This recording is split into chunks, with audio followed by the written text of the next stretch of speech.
Perfect. So tonight's speaker, Henry Miller, is now the joint vascular plant recorder for the LNHS, and he's also the co-recorder for Middlesex for the BSBI.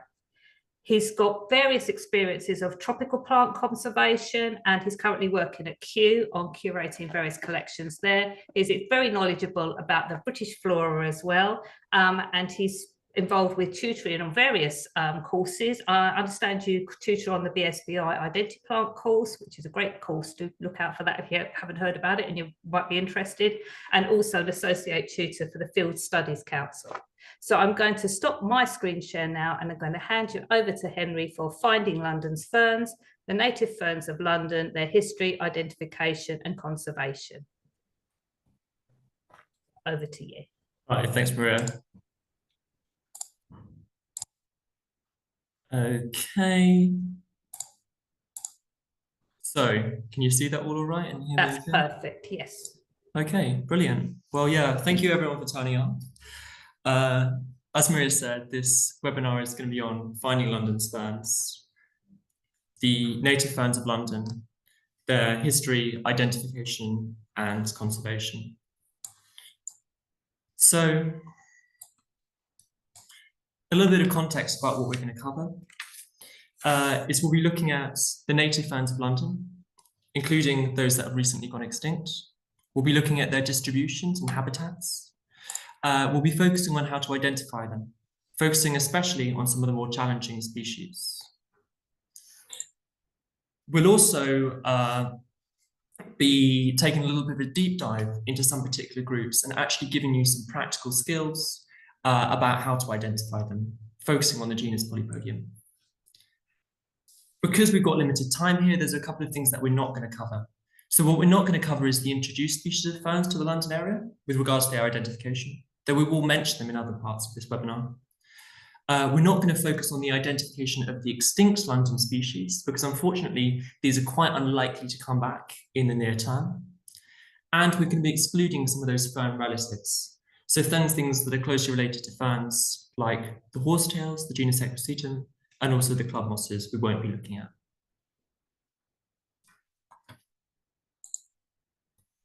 So just before I begin this talk, I want to give my thanks to a couple of people. Firstly, to Mark Spencer for his contributions to botany in London, and also to for his efforts in maintaining the Middlesex plant dataset for the BSBI, which has been invaluable in creating this talk. I also want to thank Alison Evans for her help with Dryopteris identification, and to Rob Cook for correspondences to do with the identification of Polypodium, and for some of his advice, which I'm going to relay to you in this webinar. So first, I'm going to look briefly at the evolution of ferns. So this diagram here, this is known as a phylogenetic tree, or a sort of tree of life. And it's a simplified form that just picks out the major groups. And what this demonstrates is some of the successive evolutionary stages that have happened over time, and some of the unique features that have developed in these groups. So what we have on the far left here is the green algae. This is, just go for my laser pointer cursor. You can see this image here is of a green algae, a chlorophyte, which are the really simple spore-bearing plants that have a simple body plan. The next sort of diverging group from the tree of life are the bryophytes. So these are the mosses. So like these green algae, they also reproduce by spores, but they have a much more complex body plan. The next diverging group, sort of major group that we have here, are the pteridophytes, the ferns. You can see them down here, number 3 in the phylogeny. So these, like those other two groups, produced by spores. They have a complex body plan, similar to the bryophytes, but in addition to that, they also have vascular tissue. So this allows them to grow quite large. We also have some of the later groups, the later divergent groups in the tree of life, which we're not going to be looking at, but these include the gymnosperms, which are actually reproduced by seeds instead of reproducing by spores. And finally, the angiosperms, the flowering plants, which are the most species-rich group of plants. And also, like the other groups, like the gymnosperms, have seeds, but also have the addition of fruit. So what's not a fern? So there are several things that people, beginners in particular, can confuse with ferns, and these are highlighted on this slide. So firstly, on the far left here and in the middle, we have bryophytes. So these are the mosses and the liverworts. So these are earlier diverging groups in the tree of life to ferns, and they share some characteristics, such as reproducing by spores, but they also lack some of the characteristics of ferns, such as not having vascular tissue. They don't particularly look like ferns. Some of the liverworts can definitely be confused with the gametophyte phase of ferns, which is an earlier stage in the fern life cycle. More likely to be confused with ferns are this group here on the far right. These are the lycophytes. So these are very similar to ferns and are actually evolutionarily very similar. They're in the sister group of the phylogenetic tree. And these share lots of characteristics, such as reproducing by spores and having vascular tissue. In this case, this photo is illustrated by a species that is actually extinct now in London. This is Lycopodiella inundata, the inundated club moss. So now I'm going to mention some of the fern growth habits to give you a bit of an idea of the sort of stuff that we're talking about in this session. So on the far left here, we have a clump-forming fern. This here is the wall-root fern, Splenium rutimuraria. Next, we have another clump-forming fern, but one that has holds its leaves in a particular way in a sort of shuttlecock formation, which is quite common on ferns. This one here is the species Dryopteris filix max. The next group that we have here is the subterranean rhizomatous ferns. So instead of being clump forming like these two species, they have these modified underground stems known as roots, known as rhizomes, that spread out onto the ground, pop up, and new plants form from those. And basically, this gives it a much more spreading appearance than the other two groups. A classic example of this is the fern Dryopteris carthusiana, the narrow bucket fern. In this case, this was photographed in Wimbledon Common. And the final habit that we have here is aquatics. The most notable aquatic we have in London is the introduced species Azola folliculoides, the water fern. So, ferns hold their spores in structures which are called sori, which can take a variety of forms. And the form that the sori take is particularly useful, not for species ID generally, but for identifying them to the particular families or genera in which they're in, which is always the first step with identification. On the far left, we've got a member of the Asplenium genus, in this case, black spleenwort, Asplenium adiantum nigrum. And what we can see here, if you look at my cursor, is you can see the sori are in these kind of long slits. And this is characteristic of all species in the UK in the genus Asplenium. The next photo here in the middle shows a really common type of sori. This is a circular sori. This is present in lots of genera in the UK, but particularly in the genus Dryopteris, which contains lots of species. This here is a photo showing that character of the circular sori in one of our most common ferns, the common male fern, Dryopteris filix max. And what we have here on the far right is an illustration of a different type of sori morphology, where you have separate fertile and sterile fronds. So in the bottom here, this image, you can see these quite normal looking fern fronds. So these are the sterile fronds of this species. But at the top, these sort of very skinny looking fronds are the fertile fronds. And if you reversed one of those pinna here, one of those sort of leaf lobe things, you would see that the spores are on the back. This is actually a feature which is found in quite a lot of groups of ferns and quite a few species that we see in London. And we'll look at some of those later. In this case, it's shown in this species Truthiopteris spicant, the hard fern. So now looking at reproductive morphology. Fern reproductive morphology is quite different to both the earlier diverging groups, such as the bryophytes, and also the later diverging groups, such as vascular plants. The best way to interpret this slide is actually from the right to the left. So looking at the most zoomed in image first, and then progressively going to the more zoomed out images. So what we can see here on the far right is these little things are the individual spores. Now, these spores here are enclosed. You can see these little things here are enclosed, many of them, in this structure known as the sporangia. And the sporangia does two things. Firstly, it supplies nutrients to the developing spores. And secondly, it releases the spores, it releases them explosively when the spores are mature. So these sporangia are not held singly on the plant, they're actually grouped together in different ways. And they're grouped in the structure that are known as soroe. So in this image here, the bit that's circled in red is one individual soroe, and it's made up of many of these smaller structures known as sporangia. What you can see here is the individual soroe, and you can actually make out different parts of the soroe. So if you look down here on this sporangia photo, you can see this backbone-like structure known as an annulus. You can actually see the individual annuli here, which are kind of these bands that you see along the back. Some other species also have a cap-like structure known as an indusia, and this is quite important for identification. So now we'll look at a little bit at the native and non-native species in the UK. So on the left here, we have a UK native species. This is bracken, Tridium aquilinum. And on the right, we have an introduced species, the Cretan brake plant, Pteris cretica. This here is an example photographed in Kew. So the way we define this is native species are those that arrived naturally, and non-native species are those that arrived aided by humans. I'm going to briefly digress to talk about cultivated ferns in London, just to make one point. It's actually a really good idea to observe some of the variety of ferns that are available for cultivation in London. And the reason this is important is because these species frequently escape into the wild. Therefore, being familiar with what you might expect those new neophytes to be is really important.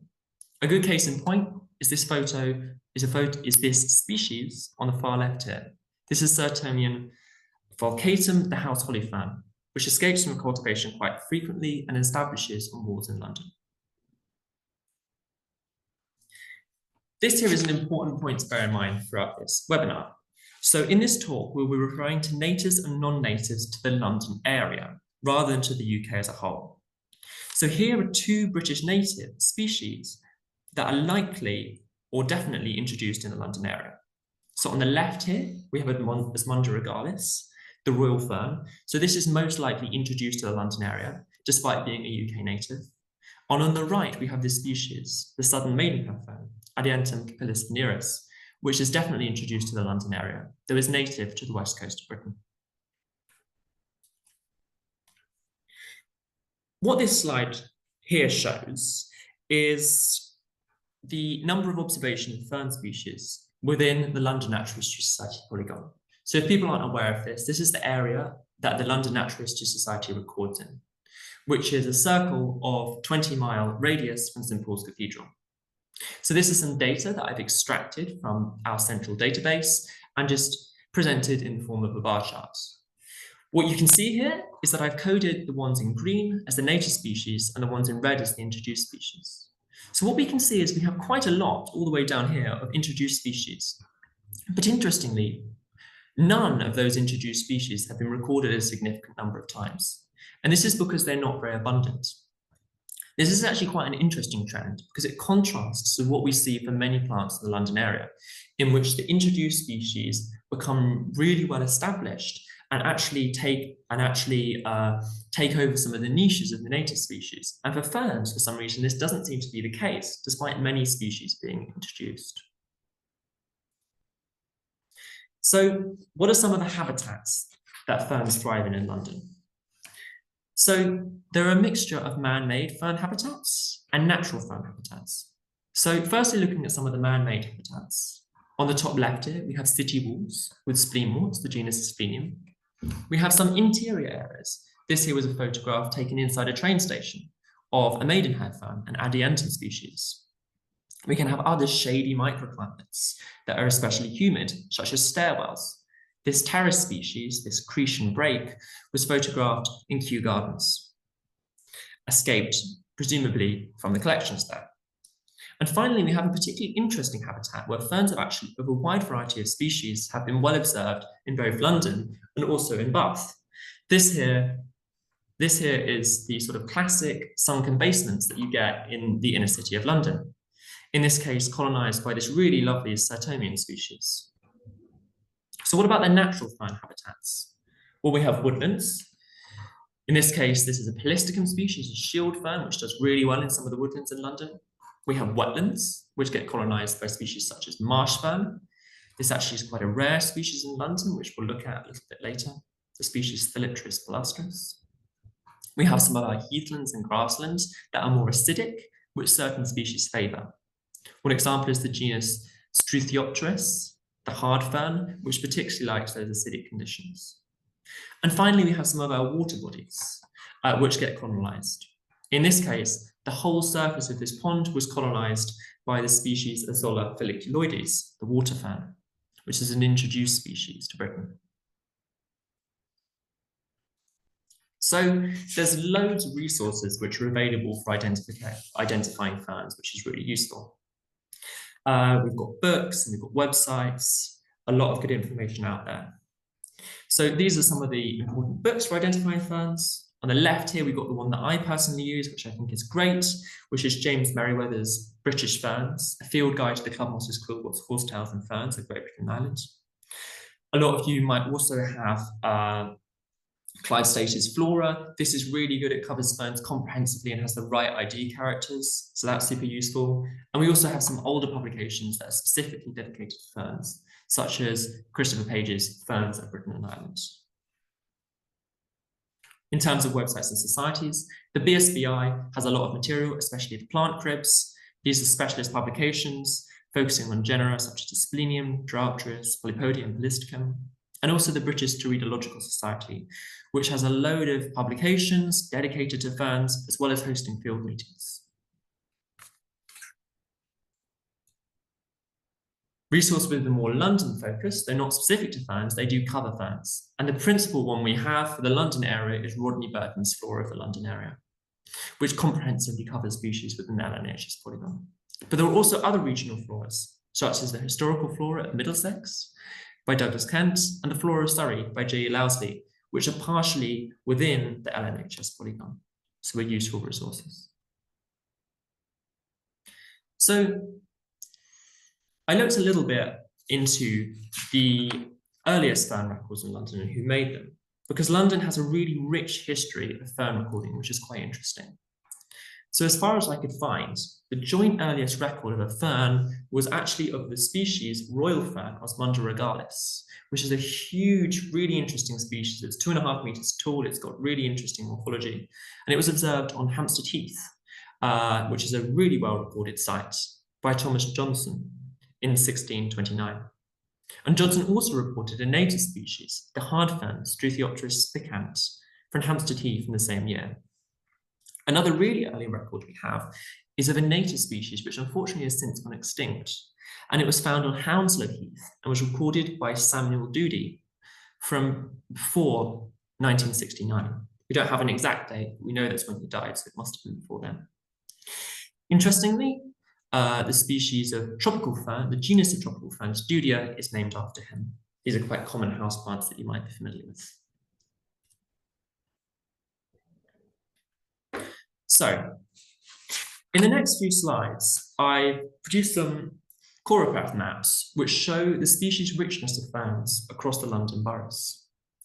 So, what you can see in these maps is each of the London boroughs, and it's color-coded. So the darker the green it is, the more species have been recorded, as is shown in that legend down there. So this first map here shows the number of species overall, counting both the native and the introduced species. And we can see a couple of areas of exceptional richness. We've got the areas of the central districts, including Westminster, and also areas such as Richmond. So London's borough fern diversity. So the especially diverse boroughs include those in West London, such as Richmond and Hounslow, that contain a diverse habitats, such as Richmond Park and Hounslow Heath. But we also see some of the more central boroughs, including Westminster, Kensington and Chelsea, and Hammersmith, also featuring quite highly. That might surprise you at first. So why is this the case? Perhaps this is due to the species richness of some of the introduced species. So to investigate this, I produced the same map, but just looking at the introduced species. And you can see we get the result that we expect. So you can see in Westminster, we have a really high diversity of species, much less so in some of the areas which were coming out really high last time, like Richmond, suggesting that's probably due to high diversity of native species. A really good example of some of this interesting and weird fern diversity of introduced species is this species here. It's one that I hadn't heard of until recently. It's known as Cristella dentata and observed by an LNHS member, Mario, in Westminster. This is an example of an unusual fern that's presumably arisen as a result of spore rain from horticulture and is now established or has sort of sporadically occurred in Westminster. I guess we'll see if it establishes in the future. This final map here is just looking at the converse. So it's looking at the number of native species per London borough. What we can see here is some of the areas that were really, really high, again, is Richmond. So why is this? Well, mostly it's because we've got Richmond Park, and that includes quite a few species which are not very common across other London boroughs. This is one of them I got to see earlier this year. This is the species Oreopteris limbosperma, the lemon-scented fern. It's quite scarce across London. It is found in 1 or 2 localities from Richmond Park. So, identifying London's ferns. The next part of this webinar, kind of the bulk of this content, is going to be looking at identifying some of the species that we have in London. We're going to be focusing on the native extant species, so the ones that are still present in London. We'll also be focusing on some of the hybrids they produce, because those tend to be under-recorded, and it'll be great to get more people identifying them and submitting records for the LNHS polygon. And what we're going to especially focus on is those species that are most challenging to identify for obvious reasons. So the first genus that I'm going to focus on is the genus Asplenium. So there are 4 widespread species of Asplenium within London, and there is 1 more scarce species. And over the next 3 slides, I'll cover them. So firstly, when we're thinking about the identification of the genus itself, so how do we separate the genus Asplenium from other fern genera? The main thing to look out for is the shape of the sori. So in London, the way you separate them is by looking at the shape of the sori. So you can see here the sori are linear. You can see this quite nicely in this one here. They've split open to start releasing the spores, but you can still see this long sort of narrow flap on the underside of the frond. So that's a great way to know you've got the genus Asplenium. So what about the species? Well, the first species that I'm going to cover here is the maidenhair spleenwort, Asplenium trichomanes. There are a couple of subspecies in the UK, but luckily for our purposes, there's only one that's recorded in the London area, which is the subspecies quadrivalens. This is quite easy to identify through 2 characters. So firstly, it's the fact that the leaves are once pinnate. So what this means is you have 1 level of division. You count this rachis, which is the central part, is 0, and you count this as 1. So that's a once pinnate frond. And the other character is the fact that the rachis, which is the central part of the leaf here, is black, thin, and wiry, which is quite distinctive. The other common species we have is the black spleenwort, Asplenium adiantum nigrum.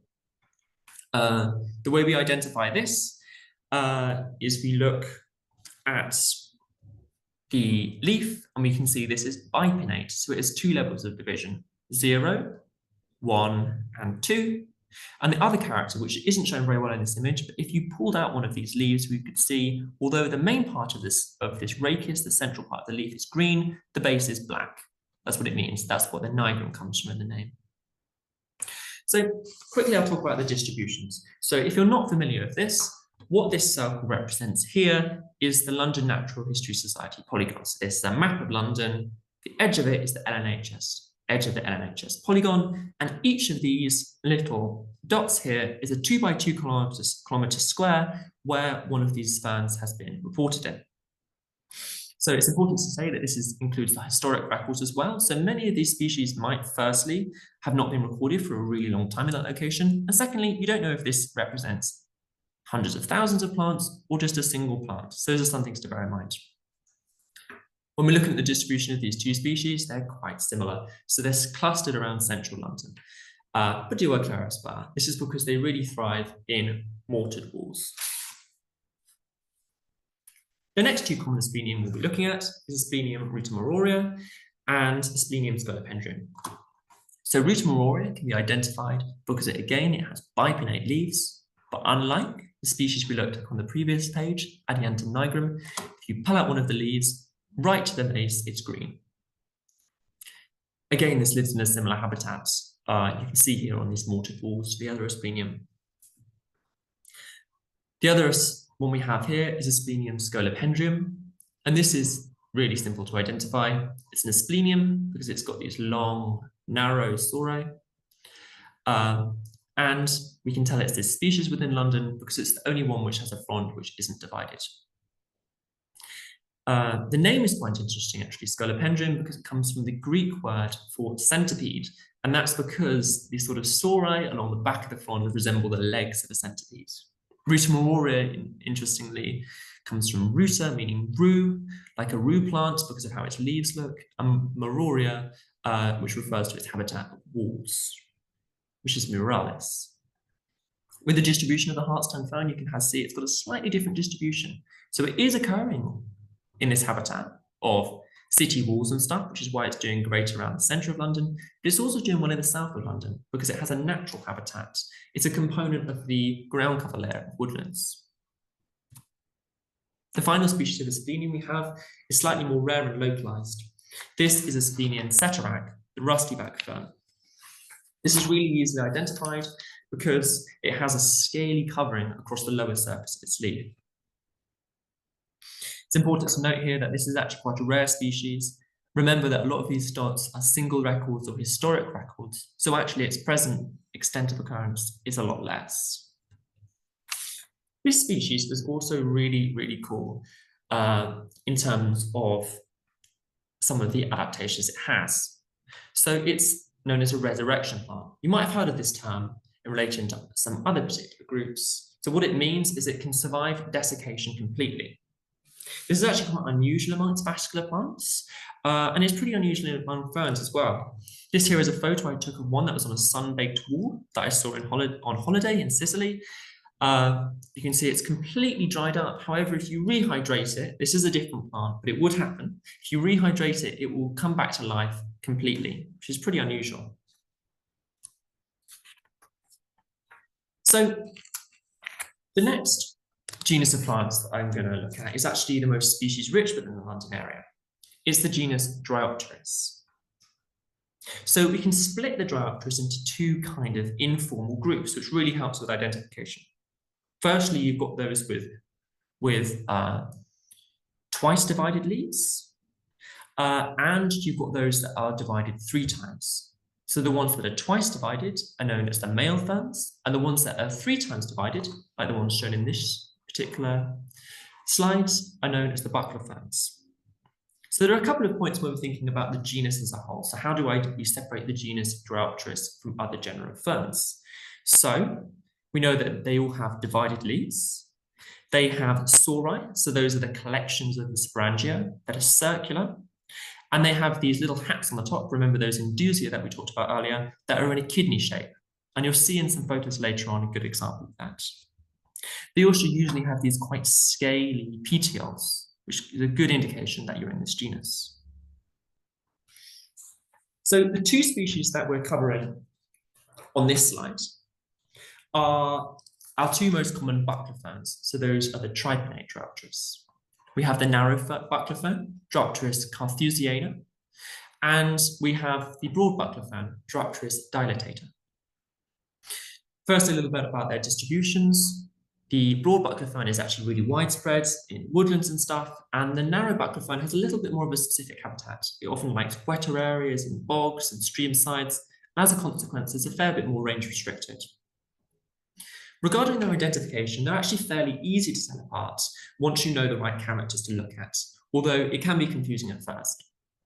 The first thing you can do is kind of look at the overall growth habit of the plant.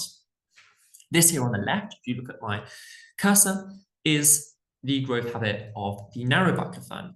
What you can see is there's kind of fronds and little plants popping up all over the place, and that's because it's a rhizomatous plant, so it's got these roots growing underground and then popping up and forming plants. In contrast to that, in the broad buckler fern, Most of the leaves are coming from a single point. It's not very rhizomatous. So that's our first point. The second thing we can look at here is the individual pinna. So in the narrow Vascular fern, they're kind of flat. You can see where my cursor is here, whereas they're really crinkled over and folded over in the broad Vascular fern.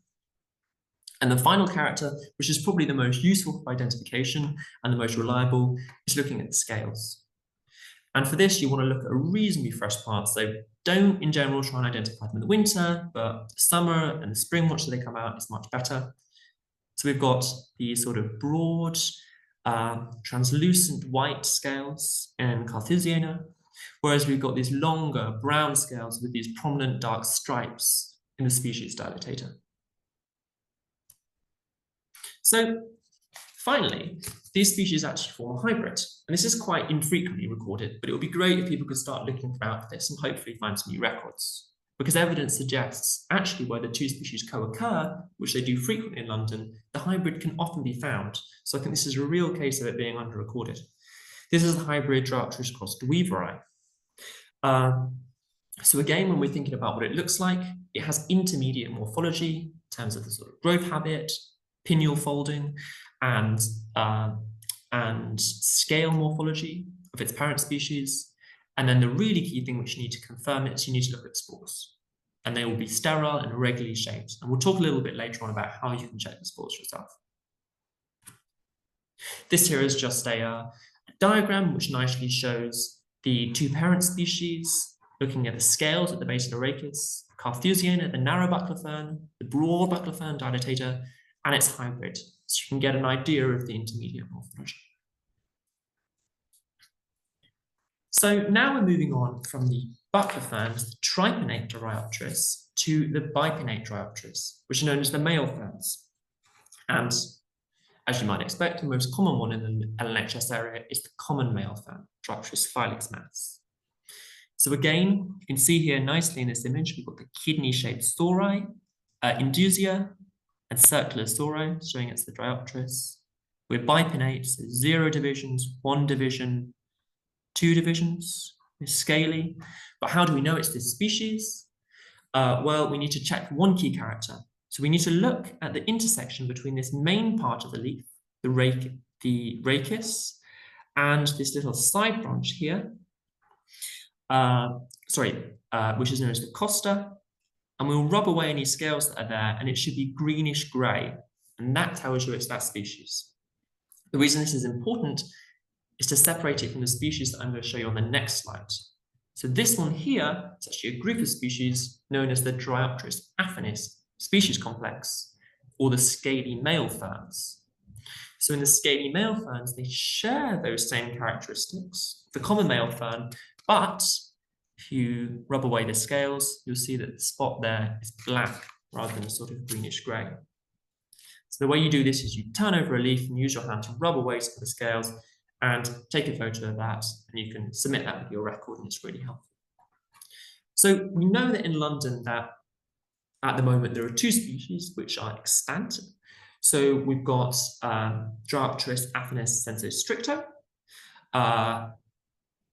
and we've also got Dryopteris boreri, and they're clearly distinct species cytologically because we know one of them is a diploid species and one of them is triploid. Unfortunately, that doesn't necessarily translate very well to having really nice discrete characters for identification. So I am going to show you this table here, but I'm not going to go through it. I think it is quite complicated. The characters are quite variable. What I think would be great instead, if people are interested in recording these, is to actually look at one of the BSBI's talks that they did this winter, which was run by Alison Evans, which was looking completely at the genus Dryopteris, and she did a great job of explaining some of these plants, the identification of plants in this group. There is one sort of hybrid though that I want to mention, which is actually a fair bit easier to identify than some of those complex affinis species. This is the hybrid male fern, Dryopteris cross complexa. This is the hybrid between those scaly male ferns, so the ones with those scaly petioles and black spots, and the common male fern. And again, it has intermediate morphology. And as I'll show in the next slide, and it also has those sterile, irregularly shaped spores. Again, if you look at the distribution map, there's hardly any dots here, and that's likely because it's under-recorded. This here is just an example showing some of the morphology. So we've got Filix mass here on the left, common male fern, kind of a grayish junction of the Costa and Rachis. We've got the black Costa Rachis junction of the species in the Dryarctos affinis aggregate. And then we kind of got the intermediate morphology in the Dryarctos Costa complex hybrid. And again, that's only an indication, and you'd have to check with the spores. So now we're going on to talk about the polypodies. So this is the genus Polypodium. For this, we'll look a little bit about microscopy, and that will hopefully help you with identifying some of those other species. So unfortunately, we know that the sort of macromorphology, the stuff that you can sort of easily see in the genus Polypodium, isn't a very reliable indication of if you have the species vulgare or the species interjectum, which both occur across in the LNHS recording area. The real problem here is that Polypodium interjectum is of hybrid origin, and it tends to be really, really variable and overlap with the sort of morphological characters that you'll see in Polypodium vulgare. So the way we check here is we have to look at the number of thickened annular cells. So don't worry exactly what this means at the moment, because we'll go over this later. But the important thing is that they have different numbers of these specialized cells. There is sort of a cheat that you can use to do with this, but it's not entirely reliable. But what you want to do, the cheat is, to look at the individual sporangia here, and you can actually see these sort of bands on the top. They kind of look like a sort of centipede or something. And these bands here, these dark bands, are the thickened annular cells. And they tend to be much more obvious as these stripes in Polypodium vulgare than they are in this species here. This is Polypodium interjectum, when they're much more pale. This is only an indication. The way you really need to confirm this is through microscopy. And I'll go over how you do that in a little bit. Firstly, just to make things a little bit more complicated, it's also worth mentioning that there is a hybrid. And again, this is actually not too challenging to identify. It has an intermediate number of those thickened annular cells. And it also, like all the other hybrids, forms these sort of sterile, malformed cells. And you can see here, this is actually a different species, a different hybrid. That kind of illustrates the point quite well of what these sort of hybrid spawns look like. This is Polypodium cross-Chevaisier, which is a hybrid that was growing in the gardens of Kew. And I did some microscopy on this, and here you can see the spores. So you've got spores that this is the sort of normal shape of a spore, slightly kidney shaped, but along with the normal ones, you've got all these sort of tiny, sort of rough looking ones. You've got a really strange looking one there. There's all this huge variability. So this is a good example of what a hybrid spore would look like. Again, they'll look different depending on the different genera, but they'll always look a bit strange and a bit variable. So now I'm going to go on to talk a little bit about how you would identify your Polypodium, and also touch a little bit about just how you'd collect stuff in general. So if you want to do this, you want to collect a Polypodium, and you want to do microscopy, well, how do you do it? So firstly, you're going to start off at home by folding some packets and taking them out into the field. And then you'll want to come across, hopefully, a lovely clump of Polypodium, like you can see here. This is one actually I saw in Sussex, completely covering this tree trunk. So you'll find a clump, and you have to check that it's fertile. So we'll turn over the frond and see if it's got any sori on it. Once you've done that, you'll want to label your envelope. So you'll want to include the date here, you'll include the UK grid reference, your descriptive locality, your provisional identification, so Polypodium vulgare or Polypodium species is also good, and maybe your personal collection number if you have one. Then you want to do is you want to pull up a single pinnae from that, take it back home, and when you're at home, you can dry it out. And then you can go on to do some microscopy. So this is how you do it. So what you want to do is you want to get a slide, your pinnae, a cover slip, and some tweezers. And all you simply do is you scrape off let's say, all of the sporangia from the sori onto your cover slip, onto your slide, add a little bit of water, cover it with your cover slip, and then pop it under the microscope.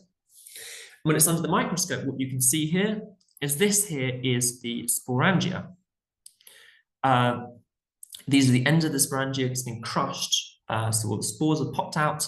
But you can also see this part here, this sort of backbone part. This is known as the annulus, and it has these distinct thickened cells. So what you'll want to do with your phone is take photos of a good number of them, let's say at least 10 of them, so you can get a good average, and then look at those photos on a computer, on a screen, which is quite big, and you can then count. So in this case, I've counted, I've gone 1, 2, 3, 4, 5, 6, 7, 8, 9, 10, 11, 12 thickened cells, and I've compared it to the ranges that I'll find in the book. So in this case, I've looked at stasis flora, which provides these measurements. So 7 to 9 thickened cells in interjectum, 10 to 14 in vulgare, and 9 to 10 in hybrid, along with malformed spores. So just thinking about this, so what would this be? We've got 12 thickened cells, and we've got most of the spores are looking pretty good. So this fits quite nicely with the species Polypodium vulgare, the common polypody.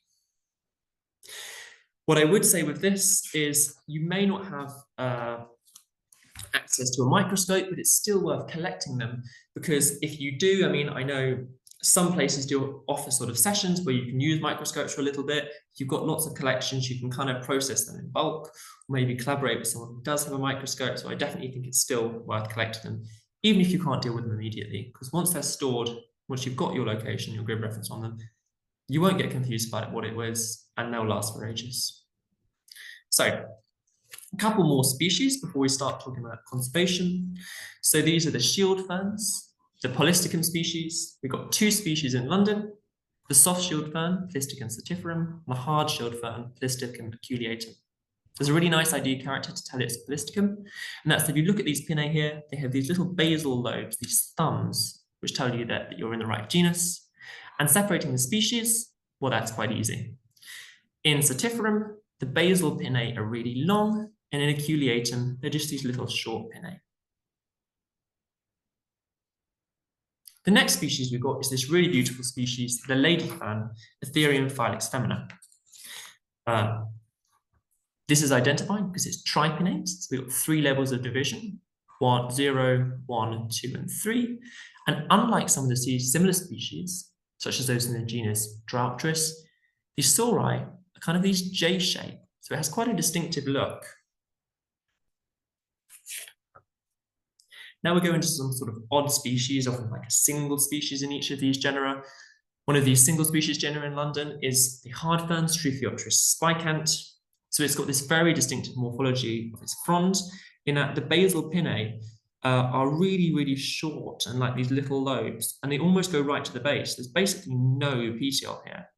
And they also, as I mentioned earlier, they have these separate sterile fronds and these fertile fronds. So a good species to look out for if you're in sort of more acidic grassland areas, especially in the north of London. The next fern that we've got here is also quite range restricted. It's a lemon-scented fern, Boreopteris limbosperma.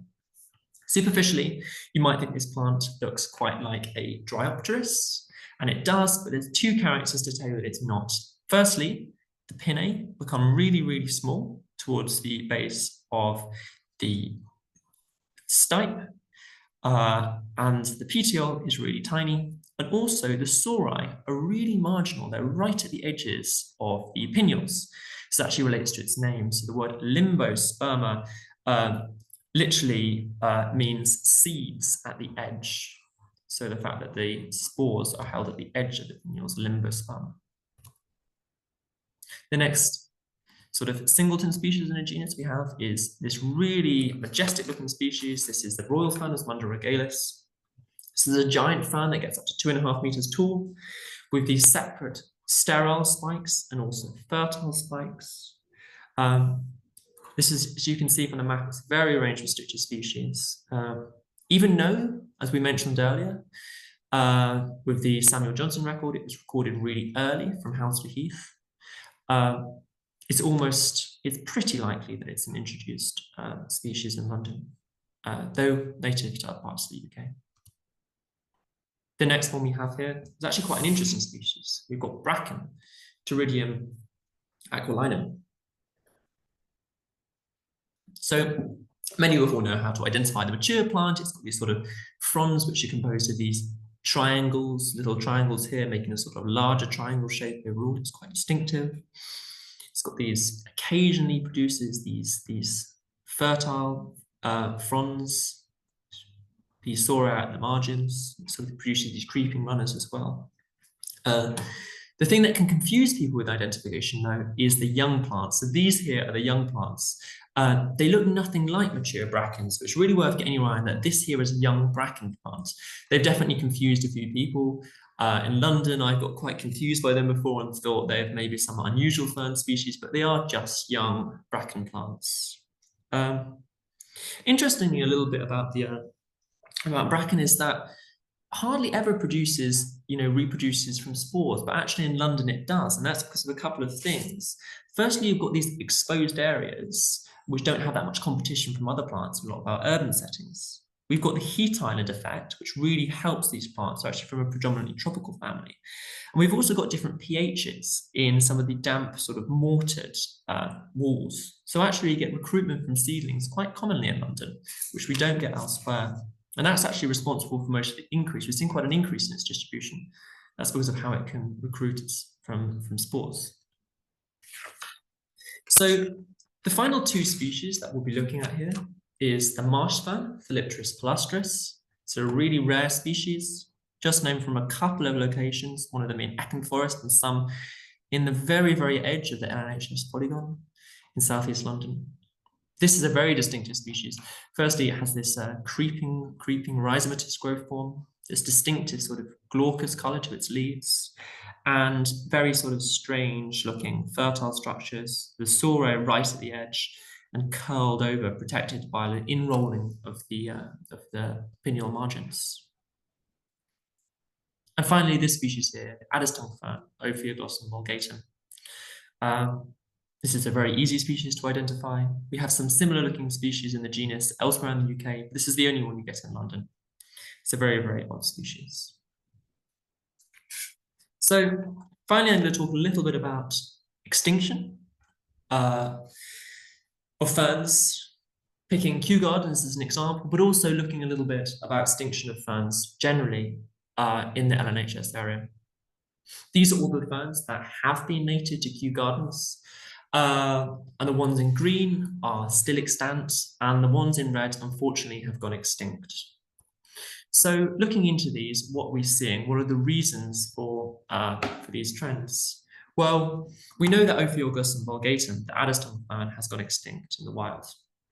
It did originally grow in open places in the gardens, in the Azalea Garden and by Brentford Gate, but unfortunately, one of the localities that it was in is now turned into a lawn and has also been planted as trees, so is no longer a suitable habitat.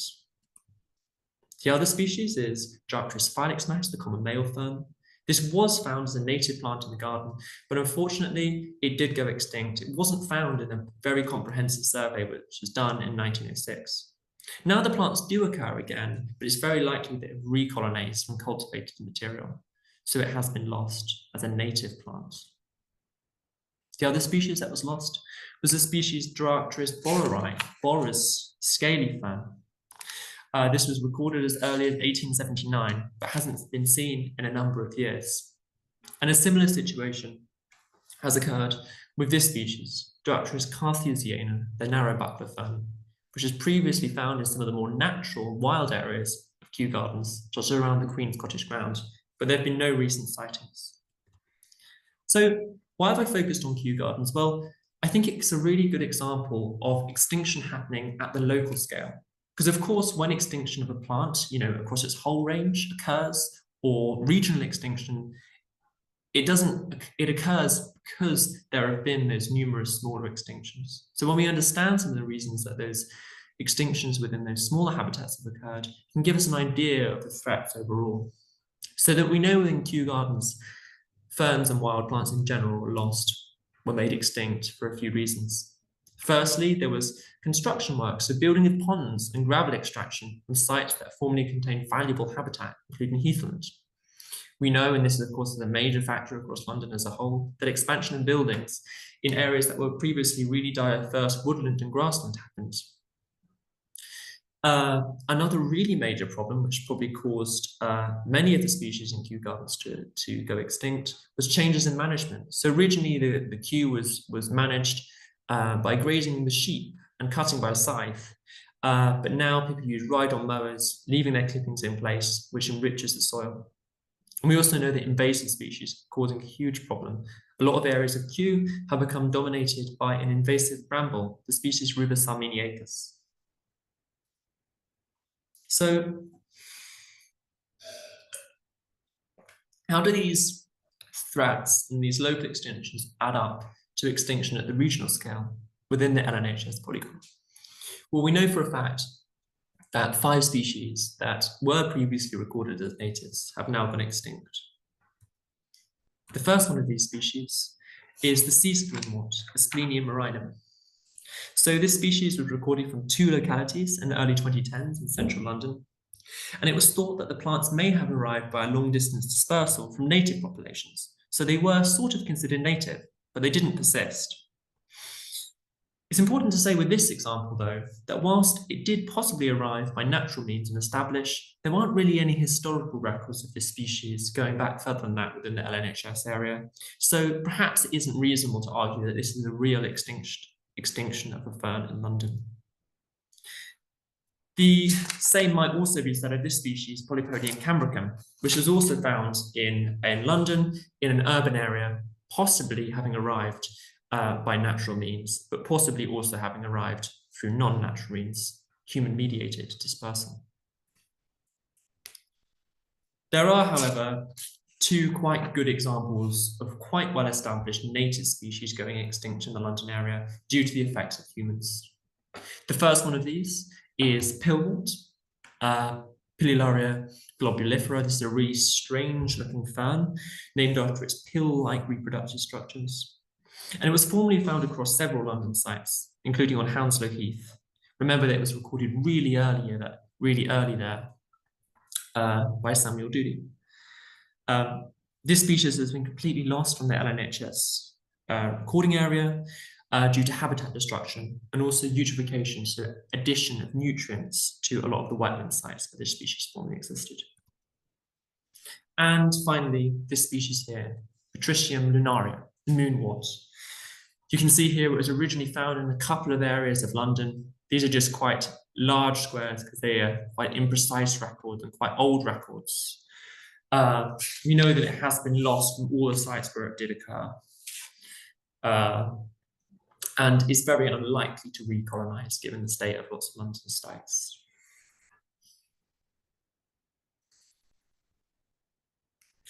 And the final species that has been lost from the London area is the forked spleenwort, Splenium septentrionale.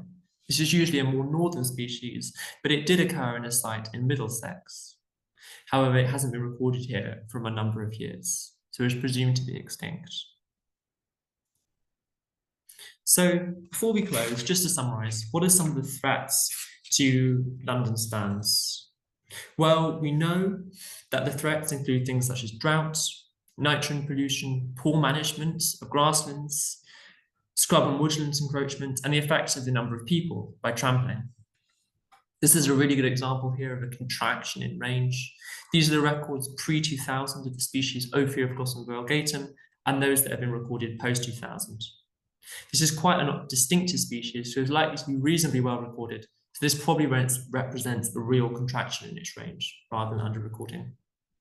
As a result of this, it's now assessed as vulnerable within the Middlesex area and near threatened within the Greater London area. Finally, I hope this talk has kind of inspired you to start taking photos of ferns and collecting records. So this is a little bit of advice. The first thing to do is to make sure you include a photo of your whole plant, showing its habit, a close-up of the front, include the scales. Remember, these are really important in genera such as Dryopteris. Also, you want to make sure you take a photo of the reproductive structures, This is really important for identification. So turn over the front and take a photo of them. And finally, you want to look at some of the books and find some of those key characters to distinguish it from other very similar species. In this case, this here is the species broad buckler fern, Dryopteris dilatator, which can be separated from its most similar species, Dryopteris carthusiana, because of its scales, which is shown, but also because of how its pinnae roll over. So I've included a photo of that at the end. So what do you do once you've identified your ferns? Well, it's great to submit records, and you can do this in a couple of ways. You can submit them ideally to your BSBI Vice County Recorder through the Botanical Society of Britain and Ireland's Plant Identification app. You can also submit them to iRecord, and if you have something particularly special, please collect a specimen so we can look at it later. So if you've been inspired by this talk and are interested in any other content on ferns, I am doing quite a few more things. So I've started a series of webinars, which will be running later this year on Eventbrite, looking at identification of ferns across the UK. The first one is going to be looking at ferns and their allies, focusing on morphology. The second one on the diversity in the genus Asplenium, the spleenworts. And finally, in December, on the male and buckler ferns. Also doing some stuff with the Field Studies Council. So there will be a half-day practical session if you want to actually get used to looking at some of the ferns in the field, and this will be in London, in Bushy Park. And finally, the online course, Discovering Ferns, which is kind of a 3-week online self-guided learning course, also including webinar sessions, kind of a good way to have some self-paced study and really get to grips collecting and identifying ferns. And for that, you can see the Field Studies Council website for details. So just to conclude, these are some of the really useful references which I've used to create this talk. So obviously Rodney Burton's Flora has been so useful. Some of the resources produced by Fred Rumsey on identification of some of those weird ferns found in Bath. Hopefully we can apply them to London. And of course, the people who have helped me create this talk and have given me advice. So thank you. I'll stop sharing now and obviously ask me any questions. It looks like people have been putting them in the chat, which is great. Thank you very much for that. That was such a thorough webinar, and you covered such a wide range of things. I thought the identification tips for identification were really helpful. I was kind of scribbling down and making some notes, but also just kind of thinking about what's going on with the ferns. Again, the sense about the recording and maybe the changes. So I can see we've got a few questions going through. Also, Liz has just mentioned an LNHS trip, which is going to be looking around Hampstead Heath at the Ferns and Horsetails there. So do have a look in our programme for that. That looks the royal fern is still there. Yeah, yeah. Which is amazing, isn't it? It's incredible. I just was going to ask just a little question of mine before we go on to the ones from the chat, which Anchor will pick up. And that was about this question about the non-native ferns, the ones that have kind of introduced that coming from horticulture, not really kind of establish themselves or spreading in the same way as we're kind of seeing with vascular plants. And I wondered, do we have an idea about why there's such a different kind of pattern? It's really tricky to say, because when people look at the sort of factors which cause a particular species to become widespread and become invasive, there's not really that much clear signal. So there's been quite a lot, and the resource to look here is really Clive Stacey's Alien Plants, which is a great book which kind of breaks this down, some of the factors which cause plants to become invasive. And it seems that it's just, it's not very obvious things in terms of, you know, phylogenetic groups or dispersal strategies, which make something invasive. So, you know, it's not really that clear. It seems that ferns do have a good ability to initially spread into the wild and establish, but then they're not subsequently spreading. So yeah, I'm not quite sure why that would be the case. Certainly you do get some species in the UK which do become invasive. Those ones tend to be those that are spreading vegetatively. that are spreading by rhizomes, spreading down rivers, rather than the spore-producing ones. So perhaps if we're thinking about possible candidates for becoming invasive in the London LNHS area, we're not thinking about the ones that are already here, because those tend to be these sort of clump-forming, spore-producing species. Thank you. Yeah, thanks. That's great. It's interesting kind of to speculate. Okay, I'm going to stop the recording now, and then Anka, you're going to pick up the questions from the chat. Is that okay? Yeah, there were several questions. So Liz